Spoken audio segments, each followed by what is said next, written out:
بسم الله الرحمن الرحیم.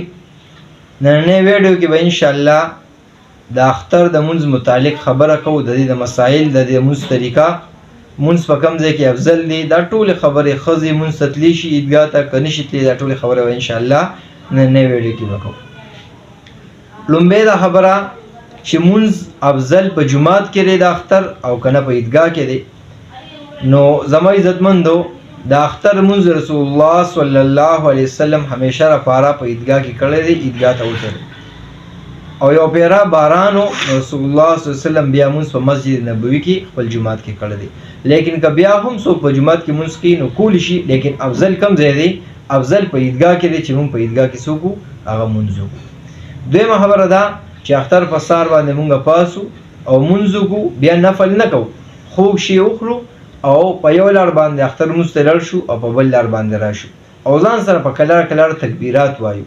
تکبیرات: الله اکبر، الله اکبر، لا اله الا الله، والله اکبر، الله اکبر، ولله الحمد. او که مونږه سرسایه یعنی صدقه الفطر نی ورکړي، هغه د اختر منځ نسکو هغه ادا کو. دا خبره ده چې دا اختر منځ چې کوم دی نو دا 2 رکعاته دی او دا واجب دی. اختر منځ 2 رکعاته دی او دا واجب دی. نو که څوک وایي چې زه نیت تړم، نو نیت خو اکثر لکه د زړه ارادې ته ویل کېږي، لیکن که بیا هم اکثر خلک نیت تړي نو د زړه د اطمینان دپاره نه، بلکل نیت داسې وتړي، نیت مې وکړو د زړه د اخلاصه 2 رکعاته واجب منځ کوم د وړوکي اختر په دې حاضر وخت، په دې حاضر امام پسې خاص خدای تعالی را مخ مې د کعبې شریفې په طرف کو یا په لور کو، الله اکبر. خو اصل نیت څه دی؟ دا د زړه دی. اوس چې کوم دی په دې منځ کې شپږ تکبیرونه داسې دي چې هغه د منځ نه علاوه دي، یعنی سیوا دي. 3 تکبیرونه په لومبي رکعت کې او 3 تکبیرونه دا په دویم رکعت کې دي. لومبي رکعت کې چې موږ نیت تړلو، امام پسې سبحانك اللهم و امام ووایي، سبحانك اللهم دا به ووایي، نو بیا به امام وایي الله اکبر، غوږونو ته به لاسونه یوسي، دا د هغې تکبیر نه علاوه الله اکبر دی. او لاسونه به داسې تړي نه، بلکې لاسونه به داسې پرېږدي. صحیح شو؟ نو په دویم ځل بیا لږ ساعت پس امام وایي الله اکبر، لاسونه پرېږدي. په دریم ځل چې بیا امام داسې کوي الله اکبر، بیا به لاسونه چې کوم دی هغه څه کوي، داسې به وتړي. دغه شان به مقتدیان هم کوي. خیال مو دی؟ نو بیا به امام اعوذ بالله، بسم الله، سورې فاتحه او ورسره سورت اولولي اکه شان رکعت پوکي څنګه چې نور منځونو کې کوو، دویم رکعت له راپاسې اکه شان رکعت پوکي څنګه چې نور منځونو کې کوو. لیکن چې سورت الفاتحه ووایي او ورسره سورت ووایي، نو امام به رکوع ته ټیټېږي نه، بلکې چې الله اکبر وایي نو داسې به کوي الله اکبر او لاسونه داسې پرېږدي. مقتدیان به هم دغه شان کوي. بیا په دویم ځل الله اکبر، بیا په دریم ځل الله اکبر او لاسونه پرېږدي. څلورم تکبیر چې کوم دی دا به د رکوع دپاره وایي او دا به چې کوم دی نو ټیټ شي. دا د منځ طریقه ده چې کله منځ شي نو دعا وکړي او بیا دعا پسې چې کوم دی خطبه چې کوم دی نو دا سنت طریقه ده. مونږ خطبه خپل اطمینان سره واورو، که څوک نه اوري نو خیر دی، خو که چېرته خطبه شروع شو نو دا اورېدل د خطبې څه دي؟ دا ګوره واجب دي چې دا مونږ خامخا بیا واورو.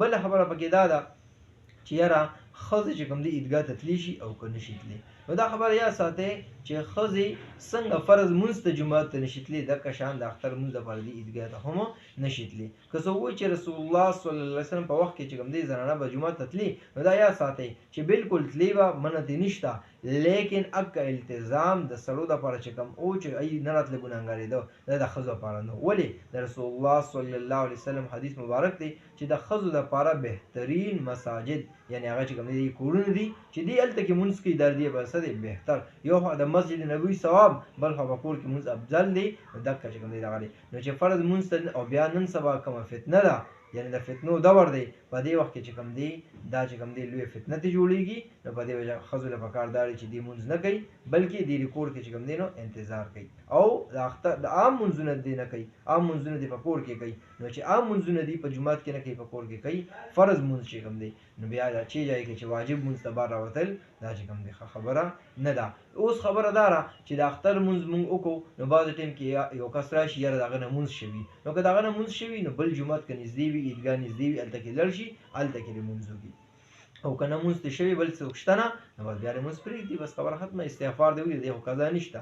اوس خبره دا ده چې انسان نه یو رکعت وشو خیال مده یا د تکبیرونه وشو یو کس راو دغه نه یو تکبیر شوی دو تکبیر شوی درې تکبیر شوی هغه د ځان لوي او کنه د چې کوم دی راغو امام رکوع کې دی او چې دی رکوع ته امام سره ټیټ شو نو د ځان لپاره رکوع کې د کدرې ون تکبیرونه وي الله اکبر الله اکبر الله اکبر لاسونه غوونه ته نولي او دا سبحان ربي العظیم په ځای دا وي خیر دی ځکه چې دا ویل واجب دي بل خبردار کړه رکعات شوی و دی راغو نو دا یو رکعت خو د امام سره کی په اخر کې د تکبیرونه وکړو خو دویم رکعت کې بوز دي د تکبیرونه درې دا کم ځای کې کوي نو دا چې کله سورۃ فاتحه وای ورسره سورۃ وای په اخره کې بچ کم دی دې څه کوي دا درې ون تکبیرونه الله اکبر او کوته بل سنوي وسی بیا الله اکبر او بیا په دریم ځل الله اکبر پس رمز چې الله اکبر کوي دې وسګي رکوع ته بزي نو په دې سره چې موږ د مونږ د طریقو پیژنو مونږ چې کوم دی قضا کوونه کول د اختر کې چرته یو پیر راځي یعنی یو اختر او بل اختر مونږ راځي ار ټیم خدا واجب مونږ نه ني په دې وجه مونږ په کاردار چې موږ دې خیال ساتو